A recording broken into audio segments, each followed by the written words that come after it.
faithfully delivering value by interpreting the world's best books. Hi, this is Sally here with the Book Talk. Today, I'm going to interpret for you this book titled Shame. This book helps you heal shame and regain your confidence. The feeling of shame. Lots of us have felt it, like back in school, getting criticized by teachers or parents for not studying well, not measuring up to other kids. Once you're working, getting called out for mistakes by your boss or clients in front of others. These situations can trigger shame. When shame hits, some folks avoid it, while others lash out in anger. Others bury shame deep down, hiding it at all costs, because who wants to talk about those embarrassing feelings? But avoiding it just causes more issues. People struggling with shame might think they're full of flaws and totally unlikable. So they shut themselves off, scared to connect, and can't form healthy relationships. Actually, healthy shame is just part of life. It's only when it's excessive that it causes real pain. In Shame, the authors help us fully understand shame, what it is, how to tell healthy shame from toxic shame, and ways to heal it in everyday life. One author, Ronald Potter-Efron, is a clinical psychologist with a sociology master's from the University of Michigan. The other author, Patricia Potter-Efron, is a family therapist who focuses on helping families dealing with addiction. Now, I'll break down the book into three parts. First up, what is shame? What about toxic shame? And what are the signs? Second, how shame develops. Third, how we can heal shame. Let's dive into part one. What shame is, what toxic shame looks like, and how it shows up. Shame is that painful belief that makes you think you're fundamentally flawed as a person. When shame hits, negative thoughts flood your mind. Like, I'm broken, I'm not good enough, nobody wants me, I deserve to be left, plus physical reactions and avoidance, like speaking slower without meaning to, blushing, heart pounding, looking all around. But usually these yucky feelings are short-lived. You bounce back fast, and a bit of shame can actually be helpful. It tells us there are issues in our lives that need addressing. Shame helps us examine our flaws and build healthy relationships. People lacking shame struggle to understand others or social boundaries. They act like the universe revolves around them, making healthy relationships impossible. But excessive shame causes real harm, trapping people in self-hatred, leading to self-neglect, self-abuse, or self-sabotage. Those trapped in toxic shame might ignore their needs, like refusing healthy food, avoiding doctors, or neglecting their appearance. They may also develop addictions, like alcoholism or drug abuse. You can spot toxic shame through three main signs. First sign, the shame lasts unusually long. When we feel shame over something, it's usually brief. We calm down quickly and resolve not to repeat the mistake. But those with toxic shame see it as permanent and all-consuming. No matter what they do, the shame persists. That's someone stuck in toxic shame. Second sign, extremely black and white thinking. For most people, shame has some positive value despite the pain. Like it hurts but reminds us where we went wrong or how to build trust. But those drowning in shame feel fundamentally flawed, blaming everything on being unworthy. Even minor shame triggers overwhelming negativity. They'll replay past mistakes, magnify the shame, feel worthless, and drown in misery. For example, forgetting to call parents on a holiday. Most people would just set a phone reminder. But someone with toxic shame thinks, I'm so stupid, I ruin everything. I don't deserve to live. The third sign of toxic shame is avoidance. When most people feel shame, they might deny or avoid it, but they don't get stuck. They reflect and take positive steps to improve. But those drowning in toxic shame avoid facing it completely. They use all sorts of tactics to dodge shame. In severe cases, becoming numb, losing energy, or withdrawing socially. Common avoidance strategies include denial, withdrawal, rage, arrogance, showing off, and perfectionism. Denial's simple. Refusing to admit feeling shame or having any problem. Like when someone with drinking problems denies being drunk. Withdrawal means self-protection, avoiding criticism by refusing to engage.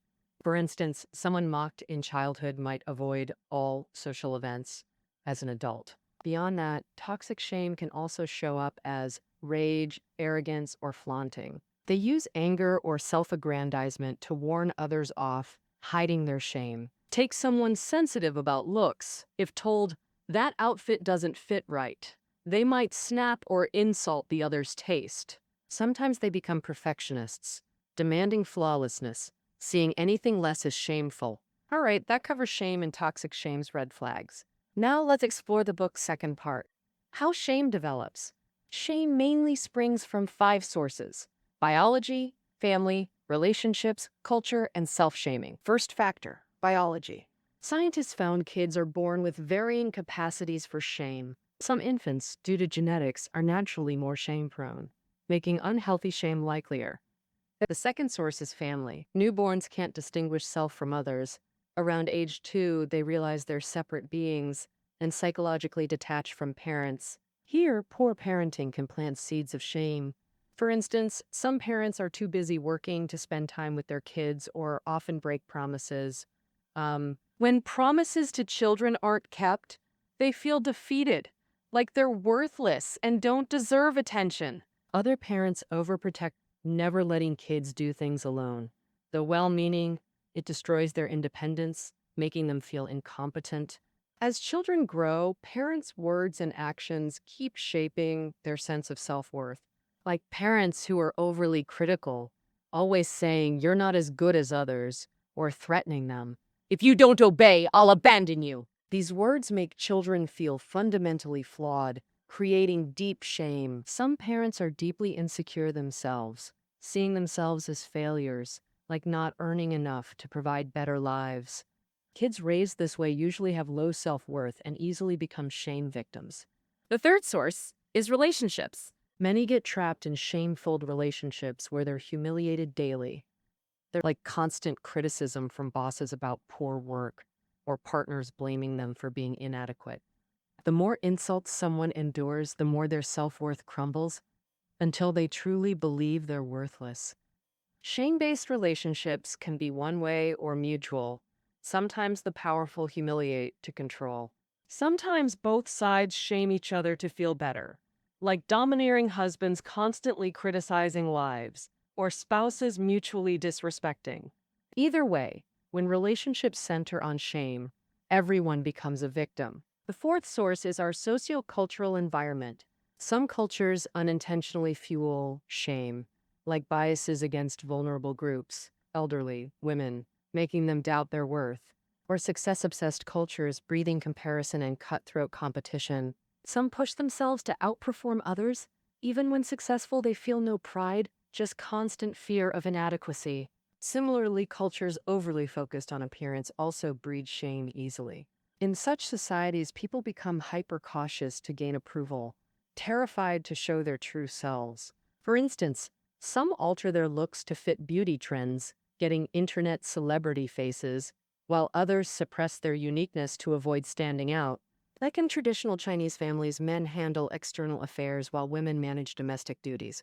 Wives are expected to maintain perfect households. So many women sacrifice careers to uphold the good wife image, but this masked life makes them forget their uniqueness and self-worth. The fifth source of shame is self-shaming. Shame-plagued people weaponize it against themselves. They obsess over failures and flaws, convinced they're defective. Gradually, self-shaming becomes automatic. Everything others say or do proves their worthlessness. These negative thoughts intensify shame, creating a vicious cycle. It starts with shame over something, then spirals, endlessly replaying embarrassments and failures, even labeling oneself harshly, like calling yourself stupid or idiot. This self-hatred fuels more shame. But remember, shame hurts, yet isn't permanent. With enough patience, anyone can heal shame's wounds. That brings us to part 3, how to heal shame. The author suggests 2 phases: understanding and action. They're interdependent. Without understanding, action lacks focus. Without action, understanding can't transform lives. First, the understanding phase. We'll cover 3 actions. First action, grant yourself abundant patience. Shame's trauma runs deep and lingers. So healing shame demands patience. We naturally crave quick relief. But rushing to escape shame breeds self-blame and doubt, worsening it. Healing shame is a gradual process. It's totally normal to have ups and downs. You might feel amazing one day, full of confidence, then worse the next, and even rock bottom by day 3. But after months or years of effort, you'll find yourself respecting and appreciating who you are, truly understanding shame. Second action, deeply understand shame. Specifically, observe your reactions to it and trace its origins. When feeling shame, your body signals it: blushing, lowered gaze, sudden energy drain, plus negative thoughts like, I'm useless or not good enough. To escape shame, we use defenses: isolating ourselves, lashing out in anger, acting arrogant, or nitpicking others. Through careful observation, you'll recognize your personal shame responses. Next, investigate where your shame comes from. As mentioned earlier, shame has 5 sources. Sorting these helps pinpoint your triggers for targeted healing. For example, a young man constantly feared messing up. Even when his work was solid, he felt inadequate. If his boss or colleagues gave feedback, he'd assume they looked down on him. After reflection, he realized critiques triggered deep-rooted shame he'd carried for years. That shame actually stemmed from childhood. His mom demanded perfection and constantly criticized him. To trace your shame, list past humiliating messages on paper. Like, you're not good enough, unworthy of love, or you don't belong. Then ask, where did these messages originate? Parents, kids, friends, colleagues, society? Do you internally shame yourself, thinking I ruin everything or nobody cares? Only by knowing shame's roots can we start changing our current reality. Third action, accept shame.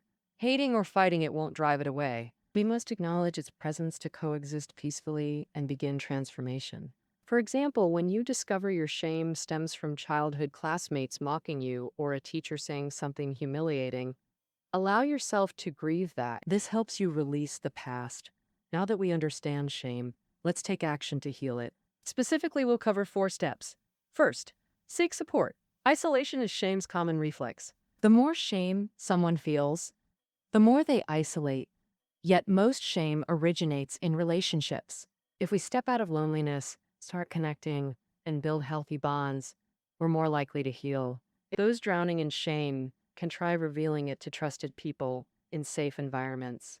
When others witness your shame and choose acceptance, you gradually rebuild confidence, discovering you're not so terrible after all. Choosing who to confide in is crucial. They must be trustworthy and respect your privacy.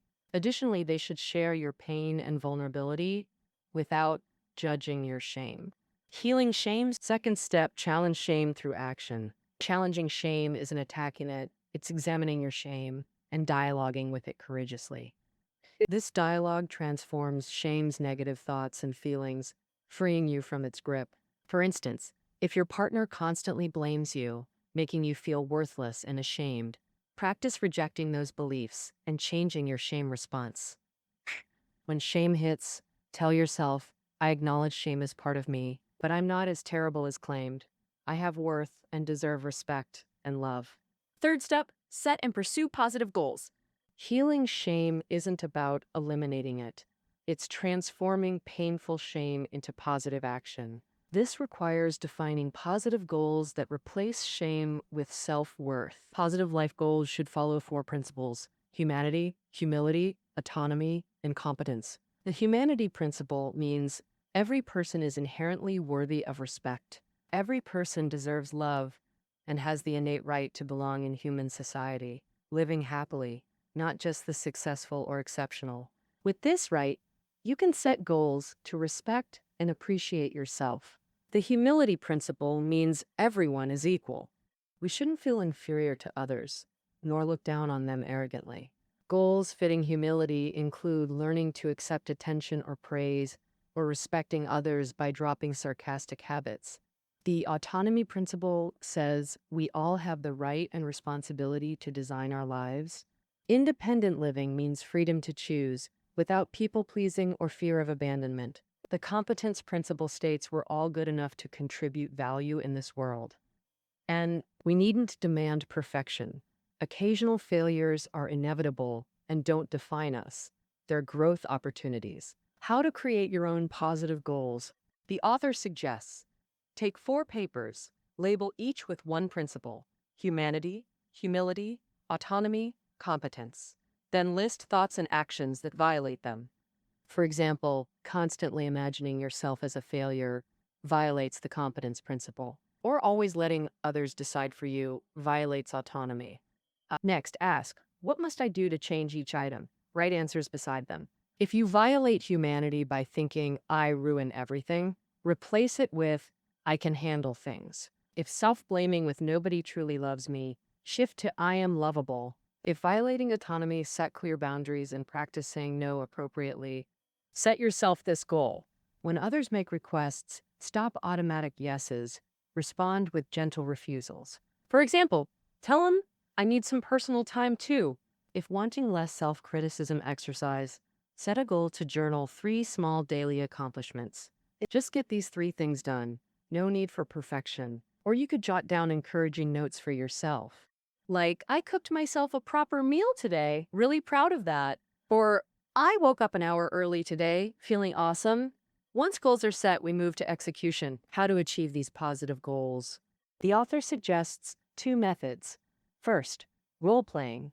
Imagine yourself as the person you aspire to be. If your goal is self-trust, picture yourself as a confident achiever. Consider how they behave, speak, and act daily. Alcoholics Anonymous used this, having hesitant members pretend they'd quit, attending meetings, and cutting back. Gradually, many uncertain members successfully quit. Second method, pick 1 or 2 small daily actions to change. For example, next time someone disrespects you, push back. I'm not that person. Stop saying that. Consistent challenges drive change. Once others see you demand fairness or respect, they'll adjust behavior. For persistent abusers, distance yourself or limit contact. If unavoidable, reduce their opportunities to shame you. Like bringing a supportive friend to gatherings. This way, frequent offenders' saving face will tone down remarks. Healing shame's 4th step, regularly review progress. Ingrained shame resists change. Sometimes we think we healed, only for shame to creep back. Hence, monthly self-reviews or with a peer. Summarize specifics. What actions did I take? Who did I confide in? Did I rank myself above or below others? Did I play the victim? Such questions not only help us review progress, but also remind us to replace shame with self-compassion and respect for others. With that said, we've pretty much covered the book, Shame, for you. Shame is a painful belief. It makes people believe that as humans, they have some fundamental, painful flaws. When feeling shame, negative thoughts flood the mind, along with physical reactions and avoidance behaviors. 5 factors lead to shame: biological, family, interpersonal relationships, sociocultural, and self-shaming. To heal shame, we must first learn to understand and fully recognize it. Then, we can gain help, challenge shame, and set and pursue positive goals. Then, through regularly reviewing progress, these 4 steps help overcome shame in action. Shame is an experience we all have. When we learn to see it from a different angle and avoid excessive shame, we'll better know ourselves and recognize that we're unique individuals. And all right, that's the interpretation of the book Shame for you. The reading notes are below the audio, and we'll see you tomorrow.